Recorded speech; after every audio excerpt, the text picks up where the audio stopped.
Drink beer, it's good for you. Hello and welcome to the video. In this video we'll be looking at oxidization in beer. Oxidization in beer is the effect experienced when your beer comes into contact with oxygen. Let me clarify this though. This is not to be confused with hot side aeration, which as a point of fact is only relevant to big batch brewing in commercial settings. This is certainly not going to be relevant to any home brewer, let me assure you. Also, when you're transferring wort, not beer, into a fermentation vessel, then splashing and introducing oxygen is a great thing to do for yeast health. It will simply thrive much better this way. But once your wort becomes beer, oxygen then becomes the enemy, and has an adverse effect by simply causing it to go stale. So by stirring or splashing beer, you are simply leading it on the road to ruin much faster. The effects of oxidization can usually be first noticed when the beer starts to lose freshness. Hop aroma and flavour will become muted. A cardboard-like or stale taste will then take over. This can also come in the form of sherry-like flavours with a leathery texture. Also known are bready and other paper-like effects. The beer is also going to darken in colour or have a stale look to it. Never good to see. Some people can taste the effects of oxidization faster than others, but there is an easy test that anyone can perform as demonstrated here.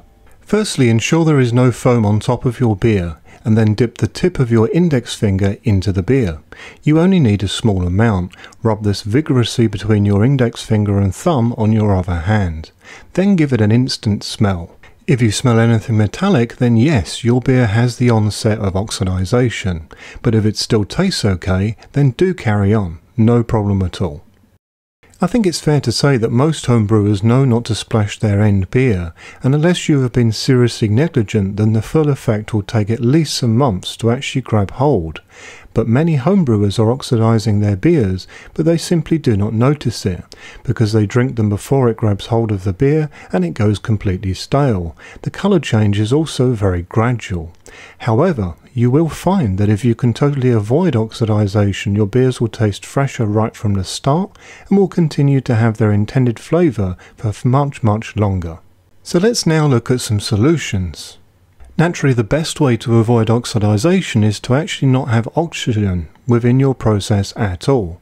Pressure fermentation and serving from a unitank is a fast and easy way to go. Within a system like this, there is no need to transfer at all, as long as you can either dump the trub or are going to drink the contents within 2 to 3 weeks. Naturally, you can still transfer this into a keg and use the enclosed transfer or closed loop method.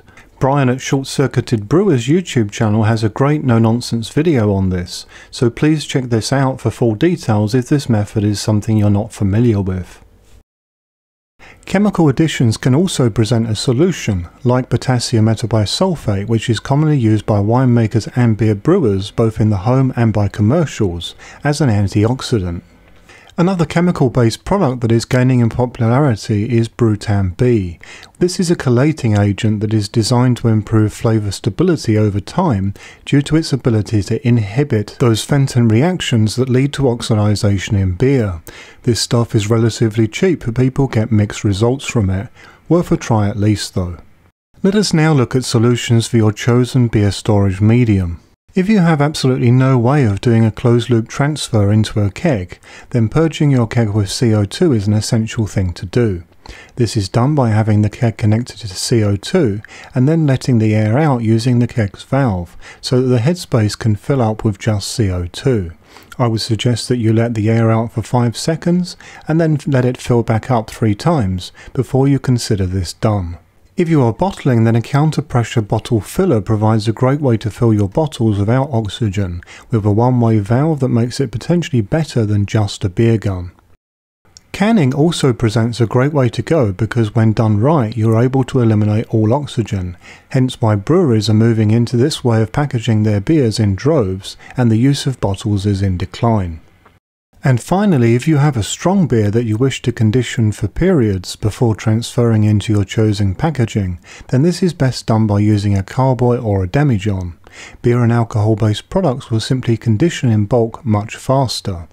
The solution here is to filter the bottom of the neck, flush the neck with CO2 and then add an airlock. The small neck area becomes the only area of potential exposure. Beers can be stored like this for years without spoiling if you are careful. If you would like to discuss this topic further or anything beer related, then this can be done on this channel's Facebook group. For more information, please check out the Facebook group video on this channel. This now brings this video to a close. If you have any questions, then please let me know via YouTube or Facebook. I do hope that you found this video to be useful, interesting and enjoyable. If appropriate, then please like this video on YouTube, and if you've not done so already, then please subscribe. I regularly post new content. Happy brewing!